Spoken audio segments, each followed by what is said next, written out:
शब्द ब्रह्म चैनल के अंतर्गत मैं वीरेंद्र मिश्र आप सबका हार्दिक स्वागत करता हूं, अभिनंदन करता हूं, प्रणाम करता हूं। मित्रों, आज श्रीमद् भगवद गीता के 13वें अध्याय का महात्म्य हिंदी में प्रस्तुत करने का मैं नम्र प्रयत्न करता हूं। श्री महादेव जी कहते हैं, पार्वती, अब 13वें अध्याय की अगाध महिमा का वर्णन सुनो। उसको सुनने से तुम बहुत प्रसन्न होगी। दक्षिण दिशा में तुंगभद्रा नाम की एक बहुत बड़ी नदी है। उसके किनारे हरिहरपुर नामक रमणीय नगर बसा हुआ है। वहाँ हरिहर नाम से साक्षात भगवान शिव जी विराजमान हैं, जिनके दर्शन मात्र से परम कल्याण की प्राप्ति होती है। हरिहरपुर में हरि दीक्षित नामक एक श्रोत्रिय ब्राह्मण रहते थे, जो तपस्या और स्वाध्याय में संलग्न तथा वेदों की पारगामी विद्वान थे। उनके एक स्त्री थी, जिसे लोग दुराचारा कहकर पुकारते थे। इस नाम के अनुसार ही उसके कर्म भी थे। वह सदा पति को कुवाच्य कहती थी। उसने कभी भी उनके साथ शयन नहीं किया। पति से संबंध रखने वाले जितने लोग घर पर आते, उन सबको डांट बताती और स्वयं कामोन्मत्त होकर निरंतर व्यभिचारियों के साथ रमण किया करती थी। एक दिन नगर को इधर उधर आते जाते हुए पूर्ववासियों से भरा देख उसने निर्जन एक एवं दुर्गम वन में अपने लिए संकेत स्थान बना लिया। एक समय रात में किसी कामी को ना पाकर वह घर के किवाड़ खोल नगर से बाहर संकेत स्थान पर चली गई। उस समय उसका चित्त काम से मोहित हो रहा था। वह एक एक कुंज में तथा प्रत्येक वृक्ष के नीचे जा जाकर किसी प्रियतम की खोज करने लगी, किंतु उन सभी स्थानों पर उसका परिश्रम व्यर्थ गया। उसे प्रियतम का दर्शन नहीं हुआ। तब वह उस वन में नाना प्रकार की बातें कहकर विलाप करने लगी। चारों दिशाओं में घूम घूम कर वियोग जनित विलाप करती हुई उस स्त्री की आवाज़ सुनकर कोई सोया हुआ बाघ जाग उठा और उछलकर उस स्थान पर पहुंचा जहां वो रो रही थी। उधर वह भी उसे आते देख किसी प्रेमी की आशंका से उसके सामने खड़ी होने के लिए ओट से बाहर निकल आई। उस समय व्याघ्र ने आकर उसे नखरूपी बाणों के प्रहार से पृथ्वी पर गिरा दिया। उस अवस्था में भी वो कठोर वाणी में चिल्लाती हुई पूछ बैठी, अरे बाघ, तू किस लिए मुझे मारने को यहाँ आया है?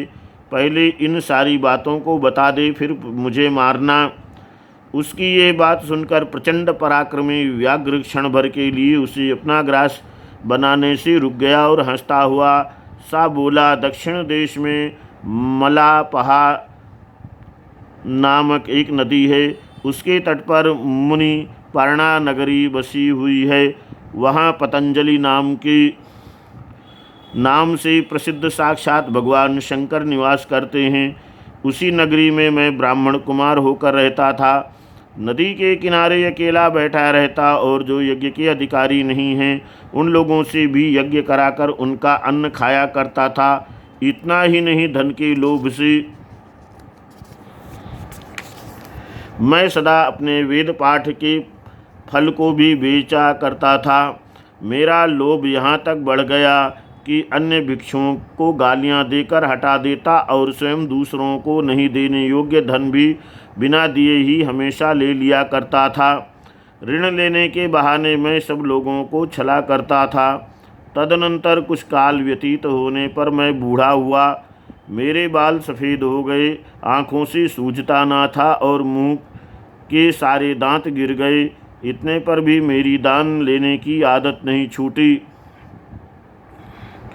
पर्व आने पर प्रतिग्रह के लोभ से मैं हाथ में कुश लिए तीर्थ के समीप चला जाया करता था। तत्पश्चात जब मेरे सारे अंग शिथिल हो गए, तब एक बार मैं कुछ धूर्त ब्राह्मणों के घर पर मांगने खाने के लिए गया। उसी समय मेरे पैर में कुत्ते ने काट लिया। तब मैं मूर्छित होकर क्षण भर में पृथ्वी पर गिर पड़ा। मेरे प्राण निकल गए। उसके बाद मैं इसी व्याघ्र योनि में उत्पन्न हुआ। तब से इस दुर्गम वन में रहता हूँ। तथा अपने पूर्व पापों को याद करके कभी धर्मिष्ठ महात्मा, यति, साधु पुरुष तथा सती स्त्रियों को मैं नहीं खाता। पापी, दुराचारी तथा कुल्टा स्त्रियों को ही मैं अपना भक्ष्य बनाता हूँ। अतः कुल्टा होने के कारण तू अवश्य ही मेरा ग्रास बनेगी। यूँ कहकर वो अपने कठोर नखों से उसके शरीर के टुकड़े टुकड़े करके खा गया। इसके बाद यमराज के दूत उस पापिनी को यम संयमिनीपुरी में ले गए। वहाँ यमराज की आज्ञा से उन्होंने अनेकों बार उसे विष्ठा, मूत्र और रक्त से भरे हुए भयानक कुंडों में गिराया। करोड़ों कल्पों तक उसमें रखने के बाद उसे वहाँ ले जाकर 100 मनवंतरों तक रौरव नरक में रखा। फिर चारों ओर मुँह करके दीन भाव से रोती हुई उस पापिनी को वहाँ से खींचकर दहनानन नामक नरक में गिराया। उस समय उसके केश खुले हुए थे और शरीर भयानक दिखाई देता था। इस प्रकार घोर नरक यातना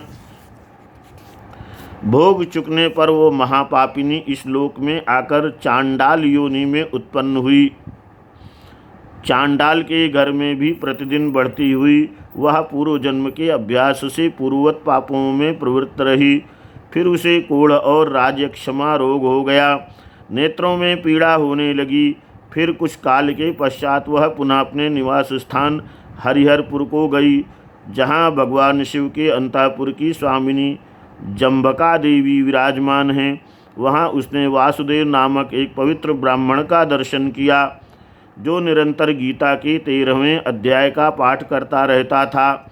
उसके मुख से गीता का पाठ सुनते ही वह चांडाल शरीर से मुक्त हो गई और दिव्य देह धारण करके स्वर्गलोक में चली गई। मित्रों, यहाँ पर श्रीमद् भगवद गीता के महात्म्य का 13वां अध्याय पूर्ण हुआ। आप हमारा उत्साह वर्धन कराने के लिए यदि आपको वीडियो अच्छा लगा हो तो इसे शेयर कीजिए, लाइक कीजिए, कमेंट कीजिए। हमें आपके कमेंट्स की प्रतीक्षा रहेगी। मेरा फ़ोन नंबर है 9898282385। वीडियो देखने के लिए एक बार फिर से आपको धन्यवाद। जय द्वारकाधीश, जय श्री कृष्ण।